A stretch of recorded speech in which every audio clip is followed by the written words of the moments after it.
Buenos días, estimados compañeros, amigos y a todo el personal que se está conectando a este tema interesante que semana a semana llevamos a cabo por parte de la Sociedad de Médicos Adscritos del Hospital Civil de Guadalajara, Fray Antonio Alcalde, en donde siempre tenemos invitados con un valor curricular muy especial y no es la excepción el día de hoy, porque tenemos como invitada a la maestra en nutrición,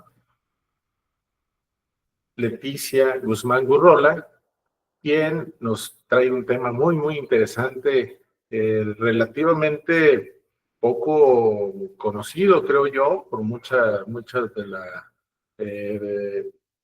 población que maneja el área de la salud, y que incluso platicando antes de su presentación, pues a mí me sorprende también que nunca dejamos de aprender cosas que no conocíamos. Yo sé que hay mucho experto conectado y mucho experto va a ver este tema en el que podamos abonar un poquito más a este conocimiento, porque el tema se llama inmunosenescencia en el adulto mayor. Es un tema interesante, relevante y de actualidad, ya que poco hemos escuchado sobre este tema, pero creo que va a ser sumamente interesante lo que nos va a transmitir la doctora Leticia Guzmán. Quiero dar un semblante curricular. Quiero decirles que la doctora Alma Leticia Guzmán es nutrióloga clínica adscrita al Servicio de Nutrición Clínica del antiguo Hospital Civil de Guadalajara, Fray Antonio Alcalde.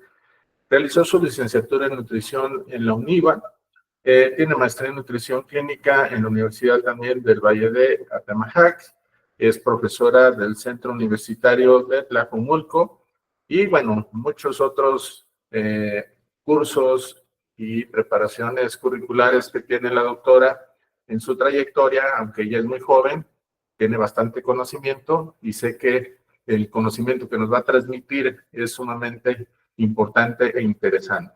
Quiero decirles que esta sesión se está grabando y podrá ser replicada en el canal de YouTube que tenemos de Sociedad de Médicos Adscritos del Hospital Civil de Guadalajara, para cuando ustedes deseen revisar la presentación puedan introducirse, y les invitamos a suscribirse de manera gratuita y darnos like. Sin más, dejo en uso de la voz a la doctora Alma Leticia Guzmán con este tema interesante, inmunosenescencia en el adulto mayor, que tiene que ver con aspectos inmunológicos, la edad de los pacientes, y sumamente importante para los que vamos para allá, estar preparados para tener una mejor vida en esas etapas altas de la vida a las que todos vamos a llegar. Bienvenida, doctora. Le dejo el uso de la voz. Felicidades. Adelante. Muchas gracias.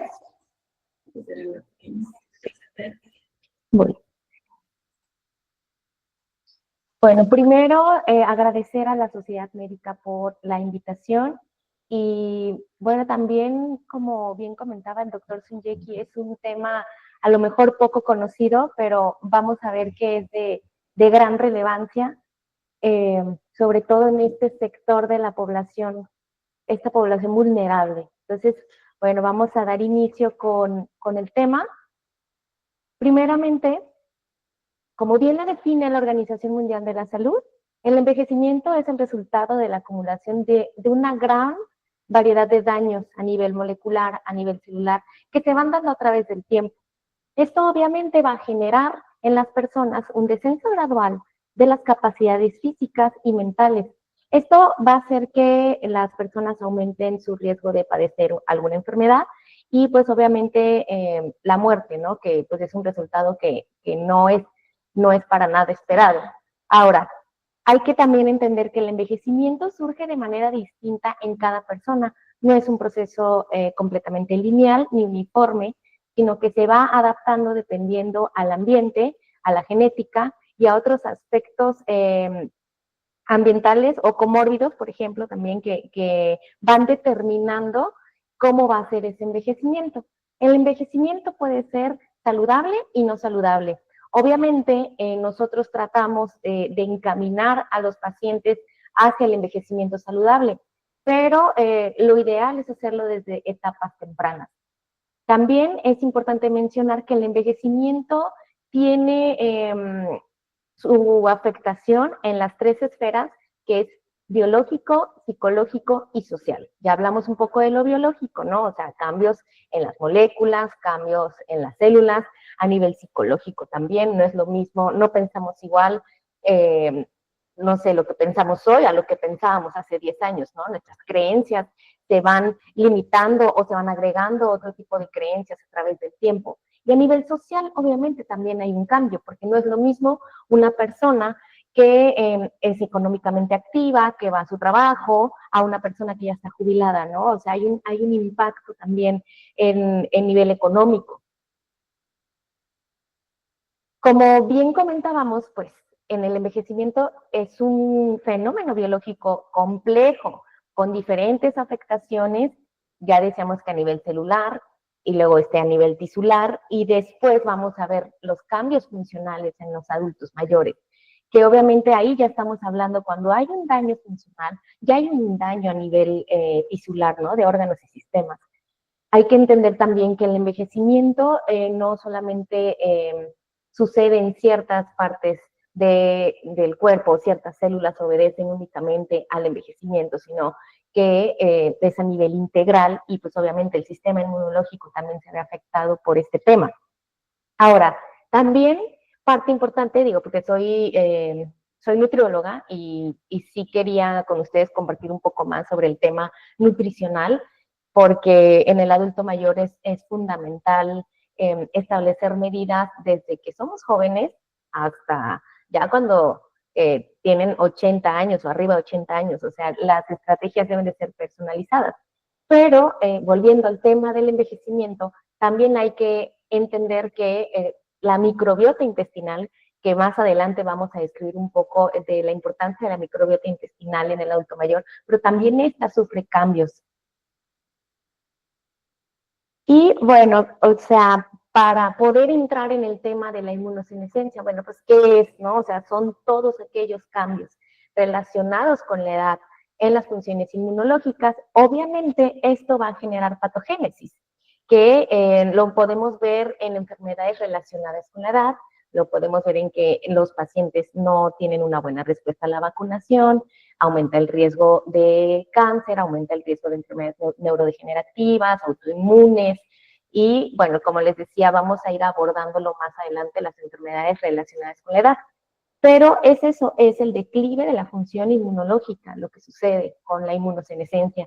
Entonces, como podemos observar, el envejecimiento es irreversible, no podemos hacer nada, o sea, desde que nacemos estamos envejeciendo, literalmente, entonces no podemos hacer nada contra ese proceso, porque es un proceso completamente natural. Entonces, igual pasa pues con la senescencia celular inmunológica, no podemos hacer nada, pero sí hay otras cosas que sí podemos modular que vamos a ir abordando más adelante. Ahora, hay otro concepto que se acompaña con la inmunosenescencia, que se llama inflammaging, que es un estado inflamatorio, o sea, es un estado inflamatorio crónico de bajo grado, ¿sí? Entonces, ¿esto qué es lo que va a activar? Va a activar moléculas inflamatorias, que son marcadores inflamatorios, que van a causar también ese daño celular, ¿no?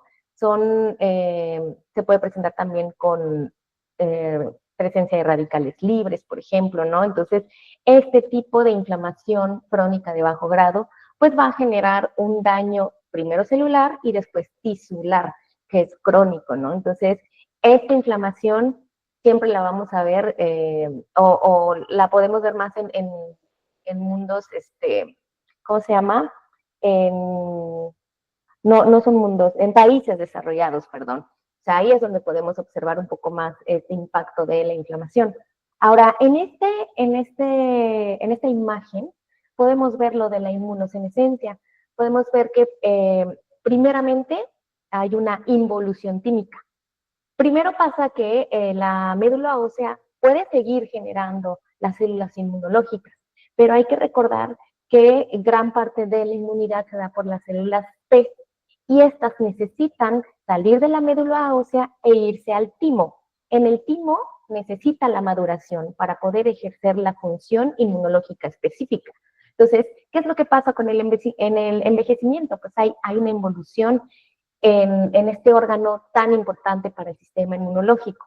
Hay una disfunción de las células madre hematopoyéticas, hay un envejecimiento inflamatorio y hay una alteración de memoria de las células T y B.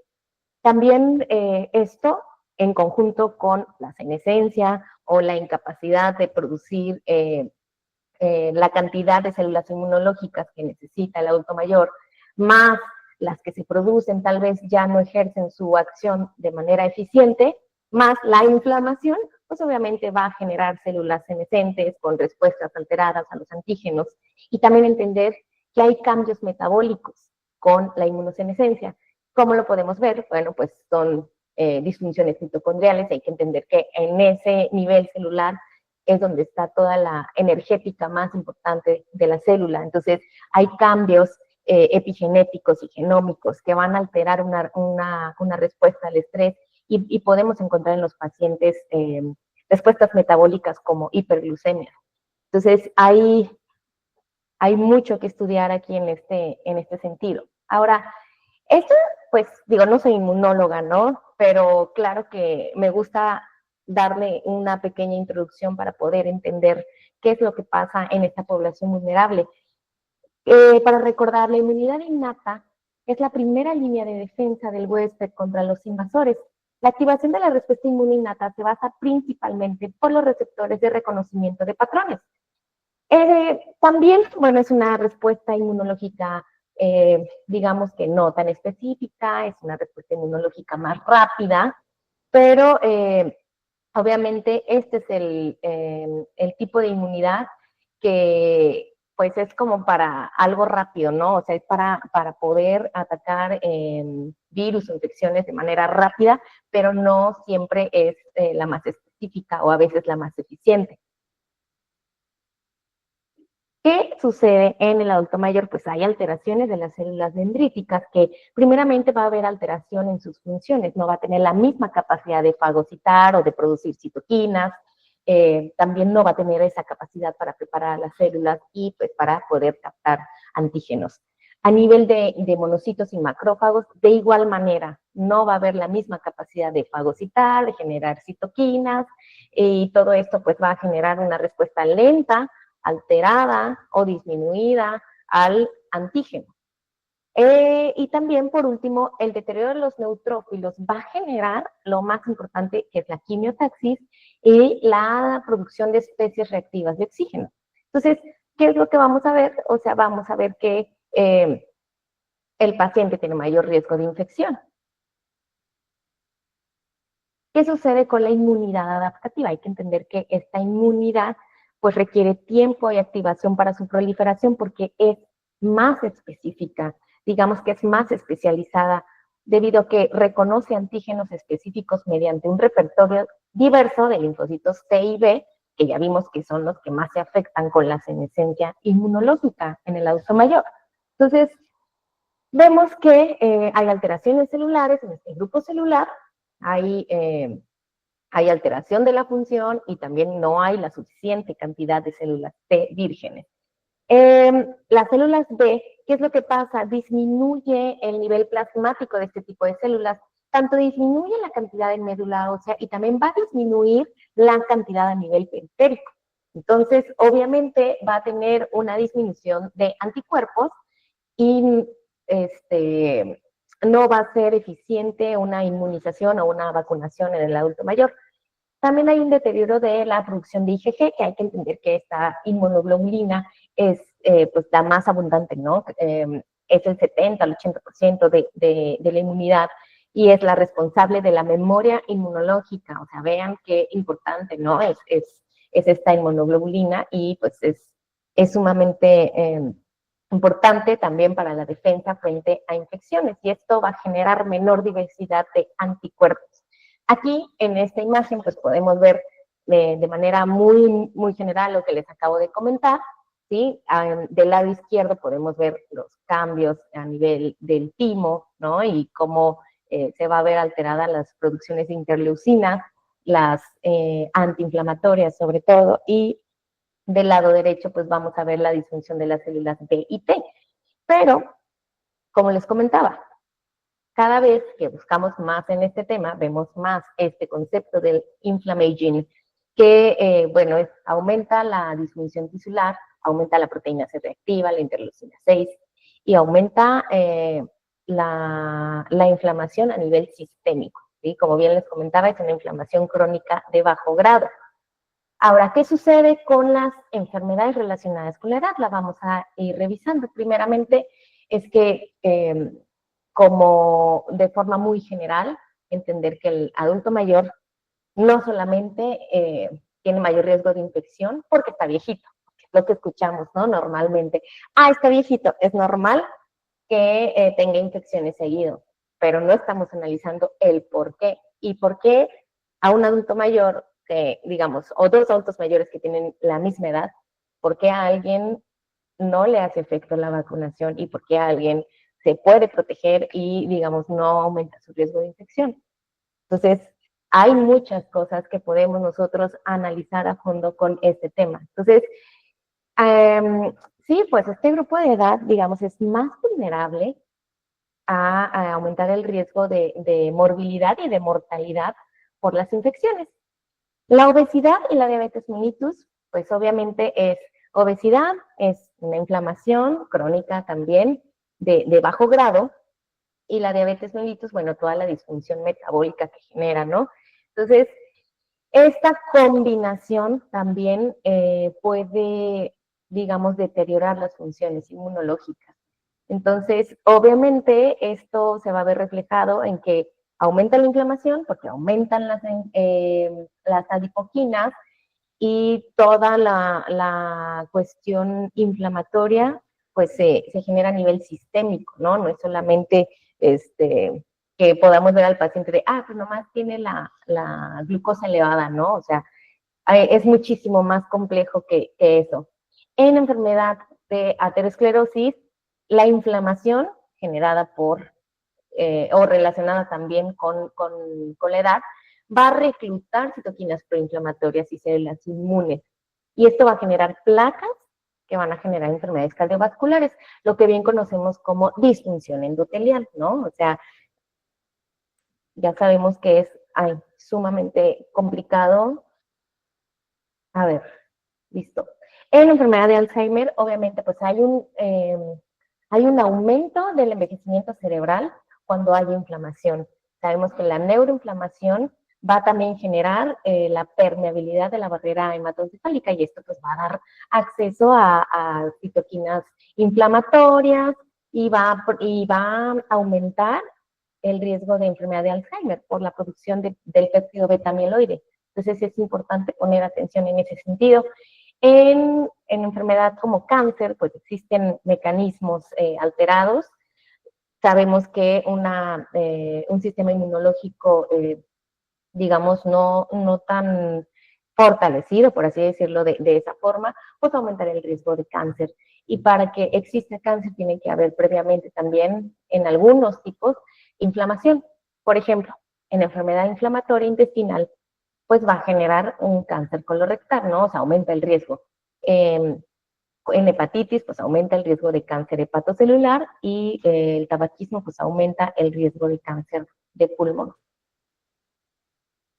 Y como bien vemos aquí en esta imagen, vemos del lado izquierdo las enfermedades neurodegenerativas, que pues son enfermedades relacionadas con la edad, trastornos musculoesqueléticos como la sarcopenia, enfermedades hepáticas, enfermedades colorectales, osteoartritis, EPOC, fibrosis pulmonar, dislipidemia, aterosclerosis, enfermedades metabólicas, enfermedad renal y osteoporosis. Vemos que es muy común encontrar en nuestros pacientes estas enfermedades. Ahora sí, bien, ¿qué pasa con la microbiota intestinal? Pues vemos que obviamente con el envejecimiento va a haber cambios significativos. ¿Cuáles son esos cambios? Hay una disminución de la diversidad microbiana, hay una menor, digamos, menor cantidad de de géneros bacterianos que protegen, como la bifidobacteria y los lactobacilos. Estas son las encargadas de proveer de nutrientes al intestino, ¿sí? Sobre todo mediante ácidos grasos de cadena corta, y pues obviamente no se logra mantener una barrera intestinal óptima. Aumentan también, por otro lado, las bacterias que son potencialmente patógenas, como Clostridium difficile y Enterobacteria. Entonces, estas están relacionadas con infecciones, inflamación, enfermedades intestinales. Entonces, hay también una alteración en el metabolismo microbiano, como bien les comentaba, disminuye la producción de ácidos grasos de cadena corta. Uno de los más importantes es el butirato, porque va a generar este efecto antiinflamatorio y va a promover la buena salud intestinal. Como bien comentaba, pues el intestino se alimenta de este tipo de ácidos grasos. Y algo también importante, sabemos que a nivel intestinal está el sistema GALT, que pues es el tejido linfoide asociado al intestino. Entonces, estamos hablando de una inmunidad bastante alta que hay ahí, ¿no? Estamos hablando, puede ser hasta el 70% de la inmunidad. Entonces, es importante mantener un sistema gastrointestinal saludable, sobre todo a nivel de la microbiota. La inflamación crónica de bajo grado, como el inflammaging, puede generar disbiosis y enfermedades metabólicas, cardiovasculares, deterioro cognitivo. El impacto en la dieta es importante evaluarlo, porque también tenemos que ver de manera global cómo es la vida del adulto mayor, ¿sí? Cuántos medicamentos, que si usa antibióticos de manera recurrente, cómo es su estilo de vida, consume o no consume fibra, qué tipo de comórbidos hay, qué tipo de actividad física realiza. Entonces, sobre eso ir estableciendo acciones personalizadas para los pacientes. Ahora, ¿qué sucede? ¿Por qué sucede la disbiosis intestinal? Pues obviamente hay una conexión muy fuerte, o sea, tanto que hay mucha, digamos, inervación nerviosa, vascularmente también está muy irrigado, ¿no? El intestino, y esto tiene varias implicaciones a diferentes niveles. Podemos que está, por ejemplo, el trastornos musculoesqueléticos, como la sarcopenia y la fragilidad, pues tiene que ver con el eje de músculo-intestino, ¿no? Y en cómo no elegir los nutrientes de manera adecuada y no llevar un estilo de vida adecuado a lo largo de la vida, pues va a generar este trastorno, ¿no? Vemos también a nivel de hígado, a nivel de cerebro, de corazón, de páncreas. Entonces va a haber alteración en la mayoría de los ácidos grasos de cadena corta. Entonces, ¿qué es lo que podemos hacer? Aparte de darle nutrientes a los pacientes, de asegurar los macronutrientes, ¿sí? Tenemos que dar micronutrientes, en este caso los inmunonutrientes, que vamos a platicar después de este sector. Bien, ahora, ¿qué es importante? Establecer qué factores me van a alterar el estado nutricional. ¿Qué puede ser? En el adulto mayor es sumamente común que, pues, no sé, lleguen con desnutrición, sarcopenia, fragilidad. Entonces, en este tipo de pacientes, primero hay que saber diagnosticarlo, y si no tengo, digamos, como la manera de diagnosticarlo, al menos hacer un tamizaje para saber si está en riesgo o no. Un tamizaje, no necesitamos aparatos, no necesitamos realmente de cosas muy costosas para poder realizarlo, ¿no? Entonces, debemos entender que este sector va a sufrir, no quiere decir que todos los pacientes, pero algunos con envejecimiento patológico o no saludable, pues van a tener una absorción deficiente de los nutrientes, pueden también presentar problemas para masticar o deglutir, hay una pérdida de apetito que puede ser, bueno, pues multifactorial, ¿no? Pero debemos nosotros de empezar a conocer a nuestros pacientes y no solamente ver la enfermedad, sino ver todo el entorno que me va a generar alteraciones en el estado nutricional. También vemos que la exposición o el consumo de una dieta occidental, que principalmente es un consumo alto de grasas saturadas, consumo alto de azúcares refinados, alimentos de alto índice glucémico, pues van a generar un aumento abrupto, ¿no?, de la insulina y van a favorecer la inflamación sistémica. También este tipo de alimentos pues van a generar aumento del riesgo cardiovascular. Entonces, como les iba comentando, ¿no? O sea, el estado nutricional es fundamental para mantener el funcionamiento adecuado, tanto a nivel sistémico, pero en este caso, como compete al tema, pues al sistema inmunológico, por su influencia directa sobre la inflamación. Si bien no podemos hacer nada contra el envejecimiento, pero sí podemos hacer algo contra la inflamación. Eso es lo que podemos modular mediante la alimentación. Aquí en esta revisión por el Sevier, que habla del rol de la nutrición en inflammaging, pues aquí vemos, ¿no? O sea, diferentes estudios, la mayoría son de revisión, no son la mayoría experimentales, pero me llamó mucho la atención que muchos de los autores recomiendan una dieta baja en calorías, una dieta cetogénica, también, por ejemplo, dieta mediterránea. O sea, la adición de un patrón alimentario como la dieta mediterránea les va bien a los pacientes, sobre todo a modular la inflamación.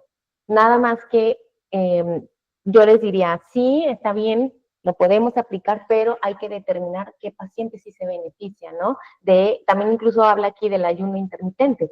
¿Qué pacientes sí se podría beneficiar del ayuno intermitente? Hay que determinar, por ejemplo, pues es un paciente que no sufre de ansiedad, pues adelante, o sea, podemos darle el ayuno intermitente sin ningún problema. Pero si es un paciente que particularmente pues digamos, padece los tratamientos nutricionales, la verdad es que hay que buscar otras estrategias. Creo que parte de eso es desarrollar este criterio, en qué pacientes voy a realizar qué intervención. Ahora aquí ya vemos, ¿no? En esta imagen está el inflammaging, vemos que hay presencia de disbiosis intestinal, la cual pues la podemos identificar con síntomas gastrointestinales y podemos nosotros ayudar ahí a alimentar y a poblar esa flora intestinal para pues beneficiar los efectos antiinflamatorios. También identificar si el paciente tiene resistencia a la insulina, pues si sí la tiene, pues hay que darle un tratamiento. Y pues de la inmunosenescencia únicamente podemos modular la inflamación que sucede junto con el envejecimiento. ¿Y cuáles son las medidas dietéticas? Pues aquí viene ayuno intermitente, restricción calórica, tengo mi duda, obviamente lo pongo porque es la evidencia, ¿no? Pero la verdad es que restricción calórica en el adulto mayor no se recomienda tanto porque lo que más estás buscando, aún así tenga sobrepeso y obesidad, es mantener el tejido funcional, que es la masa muscular. Entonces, normalmente dietas muy bajas en calorías van a promover esa pérdida de peso, pero sobre todo esa masa muscular. Entonces, la dieta mediterránea pues va a tener impacto ahí también en la inflamación, ella es un poco más amigable con el adulto mayor. Entonces, estos tienen impacto a nivel multisistémico y sobre todo en las enfermedades relacionadas con la edad.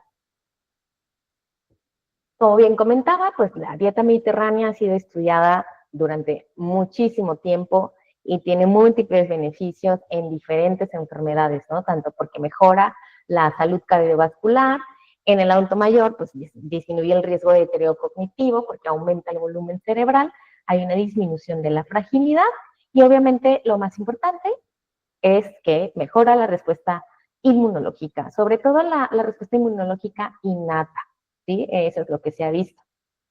Ahora, hablando un poco de macromoléculas, como son las proteínas, pues obviamente tengo que asegurarle a mi paciente el aporte de proteínas, ¿sí? Una dieta baja en proteínas, pues solamente, a menos que tuviera alguna enfermedad, ¿no? Pero realmente debemos de asegurar para evitar la pérdida de masa muscular y pues también reducir el riesgo de la fragilidad.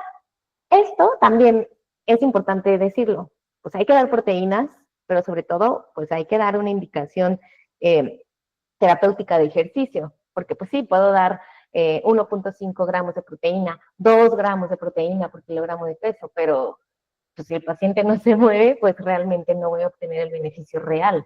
Entonces, hay que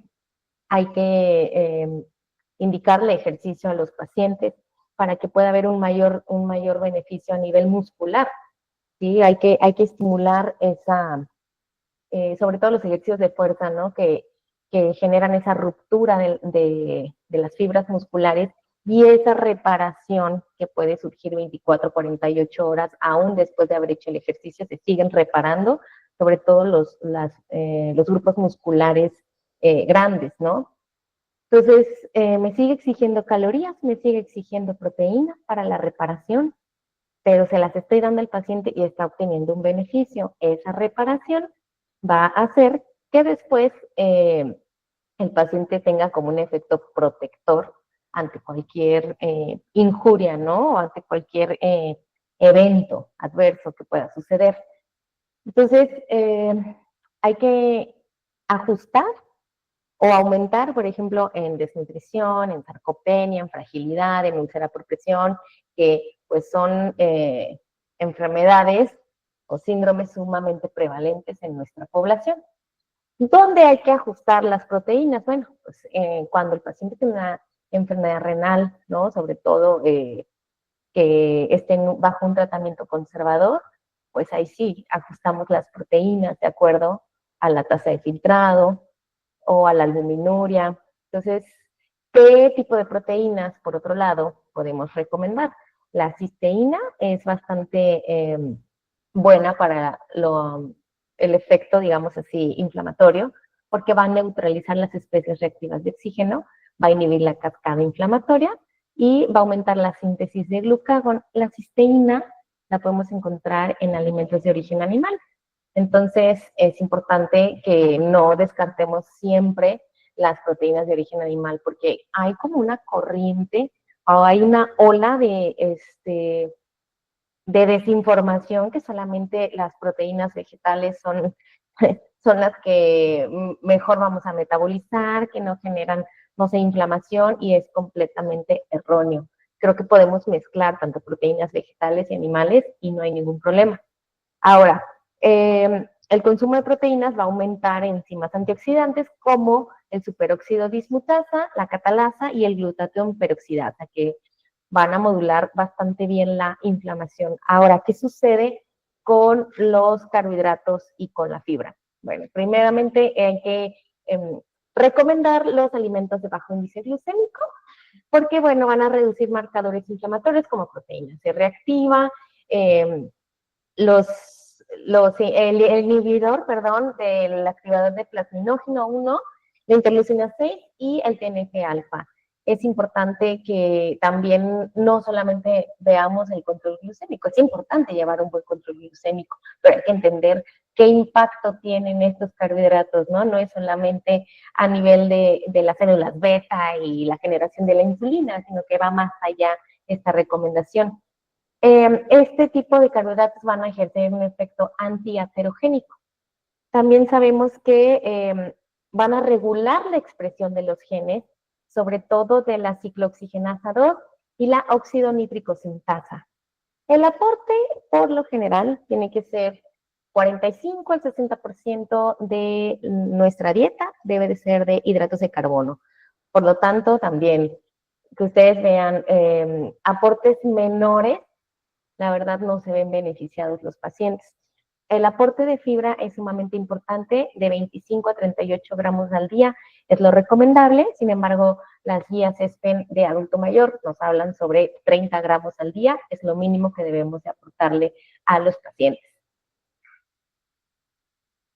Dentro de los lípidos o las grasas, bueno, pues esto está más que estudiado, más que descrito. Los ácidos grasos poliinsaturados son la elección para combatir la inflamación, ¿no? Por así decirlo. Así nos lo vendieron, pero hay que tener también cuidado en su administración. Vamos a hablar un poquito de qué es lo que, o qué efecto ejerce, ¿no?, sobre la inflamación. La va a modular porque va a bajar o va a disminuir la cantidad de prostaglandinas, ¿no?, y los leucotrienos.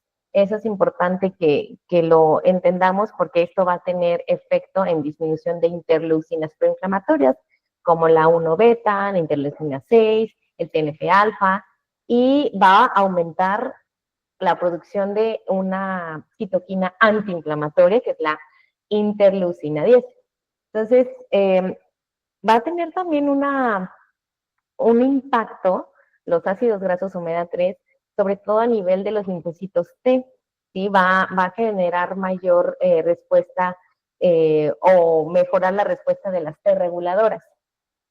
También, no sé si ustedes han escuchado y han visto pacientes, no sé, con enfermedades autoinmunes, les recetan omega 3 y es precisamente para eso, ¿no? Para tratar de mitigar un poco la inflamación a nivel sistémico. También lo podemos usar como profilaxis de inflamación crónica si vemos que el paciente tiene alto riesgo pues, de tener inflamación o sospechan de algún tipo de enfermedad inflamatoria, lo podemos dar y surge como un buen apoyo. Y también, bueno, vemos que en el envejecimiento inmunológico es una buena alternativa, al menos los autores lo recomiendan. Ahora, dentro de los ácidos grasos omega 3 está el DHA y el EPA. Estos, ¿qué es lo que, en dónde van a actuar? Van a actuar a nivel de las resolvinas, protectinas y marecinas, que son los mediadores antiinflamatorios especializados. Van a reducir los glucosanoides proinflamatorios, inhiben la activación de las interleucinas, las más inflamatorias sobre todo, y van a modular el funcionamiento de los macrófagos, las células T y las células dendríticas. Ahora, los ácidos grasos sí se han investigado en fragilidad. Se dice que tiene un impacto significativo sobre la inflamación, sobre todo en la disminución de marcadores inflamatorios como la proteína C reactiva y la interleucina 6. Esto es porque reducen la quimiotaxis leucocitaria, evitan la adición de leucocito a nivel endotelial, favoreciendo que no haya esta disfunción endotelial, y obviamente a nivel de citoquinas inflamatorias. Esto, hay ciertos estudios longitudinales que pueden, no aseveran del todo que los ácidos grasos omega 3 tengan un efecto protector sobre la fragilidad. Los resultados aún son inconsistentes. Sin embargo, o sea, en consenso de expertos sí recomiendan su utilidad. O sea, no se ha demostrado, sí, bajo la evidencia científica, algo contundente de los ácidos grasos en la fragilidad, pero bueno, hay que recomendarlos. La vitamina D tiende a disminuir en este grupo etario, tanto la menor exposición solar, la presencia de comórbidos, el aumento de la masa grasa y la disminución de la masa muscular y la polifarmacia. Ahora, vemos que en los estudios encuentran que los niveles bajos de vitamina D te van a asociar a un mayor riesgo de fragilidad y por ende de la mortalidad. Entonces, un metaanálisis mostró que aumentos de los niveles séricos van a reducir el riesgo de la fragilidad, pero bueno, igual, esta asociación no ha sido fuerte en mujeres adultas mayores. Entonces, las recomendaciones dietéticas siempre van a ser cumplir los IDR o en casos muy específicos como osteoporosis o alguna otra situación, tenemos que hacer la suplementación de una forma más específica. Entonces, vemos que los resultados aún no son concluyentes, son inconsistentes. Unos dicen que sí disminuye la fragilidad, otros dicen que no disminuye el riesgo de la fragilidad o no hay ningún tipo de efecto. Entonces, ¿qué sí tiene? Al igual que el omega 3, aún como no han demostrado los resultados a nivel clínico, a nivel inflamatorio sí, o sea, sí está descrito, ¿no? Entonces, recomendamos la vitamina D, ya sea fuentes ricas en vitamina D y fuentes ricas en ácidos grasos omega 3 y también, pues obviamente, si lo podemos suplementar, si el paciente lo necesita, si tiene el recurso y vemos que tiene esta necesidad, claro que podemos aprovechar estos beneficios. Ahora aquí les muestro, pues de forma así como muy simple, hay inmunonutrientes que van a ayudar en la modulación de la inflamación a nivel sistémico. Sin embargo, en el mercado pues hay muchas opciones que son muy costosas. Y yo les voy a decir, pues esas las podemos utilizar en situaciones agudas. Si el paciente está hospitalizado, si el paciente está, digamos, en la UCI o lo tenemos hospitalizado y tiene una alta necesidad de inmunonutrientes, claro, le podemos dar este tipo de nutrición y se va a beneficiar el paciente sí o sí. Pero si el paciente no tiene, digamos, el recurso y no está bajo una situación aguda, sino que lo tenemos de forma ambulatoria, digamos que está como medianamente controlado o controlado, pues bueno, pues podemos recomendar las, eh, las fuentes alimentarias, sobre todo, aquí vemos de vitamina D, ¿no? Obviamente va a tener una regulación de la respuesta inmune, ya vimos que pues sí va a modular las citoquinas, no tiene todavía efecto sobre fragilidad o algún otro síndrome geriátrico. Sin embargo, pues sí tiene otros múltiples beneficios. Vemos que aquí en pescados de agua helada, como el salmón y el atún, lo podemos encontrar en la yema de huevo, en la leche, en los cereales. Entonces, déjenme buscar otro, la vitamina C, también importante, lo podemos obtener sí en los cítricos, pero en donde más lo podemos encontrar es en el pimiento, en la guayaba, no solamente en la naranja o en la mandarina. Están las fresas y el brócoli, también podemos encontrar la vitamina C. Y aquí pues la dosificación de vitamina C va cambiando, ¿no? Podemos dejar como mantenimiento 300 miligramos de vitamina C y en situaciones de mayor necesidad o patológicas, pues podemos aumentar hasta 1 gramo. De vitamina D, pues vemos también de manera muy general, 4.000 unidades al día puede ser beneficiosa para los pacientes que tienen deficiencia. Por ejemplo, el zinc también va a regular, a modular la inflamación y la función inmunológica, y lo encontramos en mariscos, carnes rojas, legumbres y nueces. El selenio, pues es cofactor del glutatión peroxidasa, que pues es un antioxidante, y lo encontramos en nueces, pescado, huevos, cereales integrales, es donde lo podemos encontrar.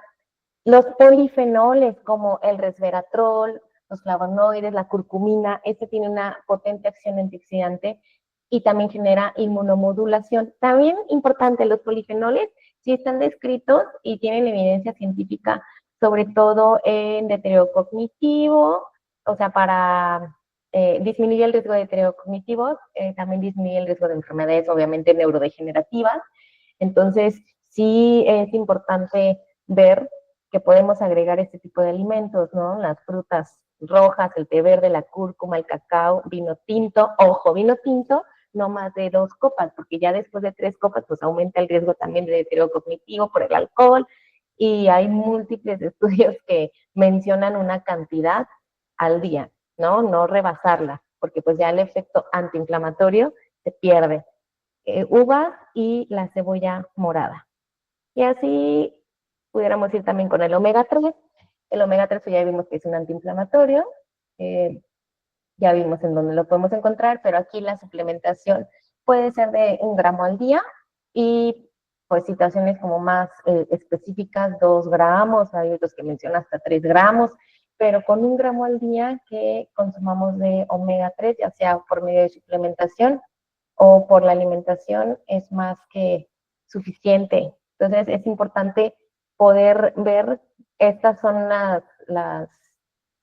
digamos, los nutrientes que se utilizan para modular la inflamación. Opciones tenemos. Una dieta variada, una dieta equilibrada, siempre va a ser la opción antes de buscar una suplementación, porque no todos los pacientes pueden, pero los que sí puedan, podemos proveerlos de estos beneficios. Y listo. Muchas gracias. Muchas gracias, doctora Leticia, por esta excelente presentación. Claro que hemos aprendido bastante y lo interesante de saber cómo podemos abonar a que nuestra nutrición sea una forma profiláctica, una forma preventiva de tener un envejecimiento más saludable y hacer que nuestras células puedan también tener un envejecimiento menor. Aprendimos bastante sobre, me interesó esto de la dieta mediterránea, que yo creo que además de sabrosa nos provee beneficios, y lo que cada aporte nutricional de cada elemento que usted presentó, vimos de la manera bioquímica y molecular en la que puede beneficiarnos, ¿no? Pues la felicito y le agradezco el tiempo que ha brindado para nosotros en esta plática. Y dejamos unos minutos para preguntas y respuestas. Si hay felicitaciones también por parte de los que están conectados, serán bienvenidas. Adelante.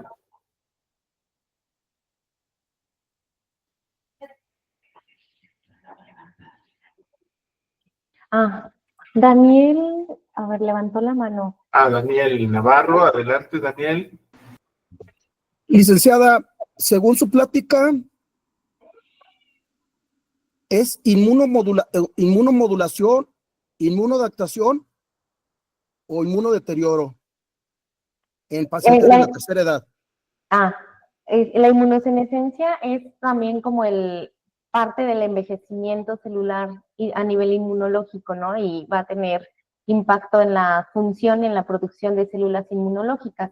A eso se refiere más lo de inmunosenescencia.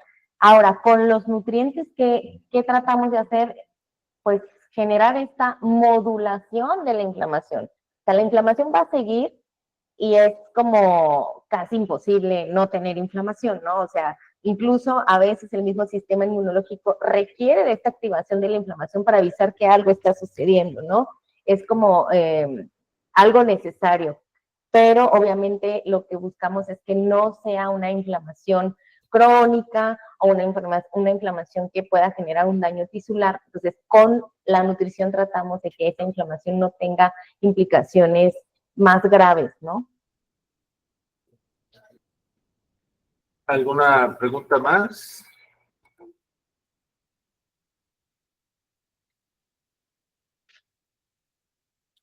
Muy bien.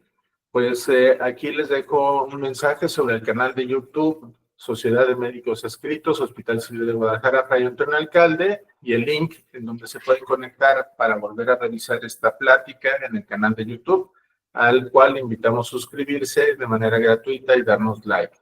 De nueva cuenta, doctora Leticia, agradecer su presencia, esta excelente ponencia. Esperamos verla pronto de nuevo con algún otro tema, y felicidades a usted y a todos por haber aprendido un poco más. Me incluyo en este tipo de temas en el cual yo desconocía mucho. Yo sé que posiblemente algunos de ustedes lo dominen mejor, pero la felicito, doctora.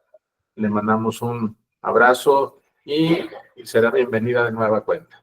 Que tengan excelente día y felicidades. Gracias.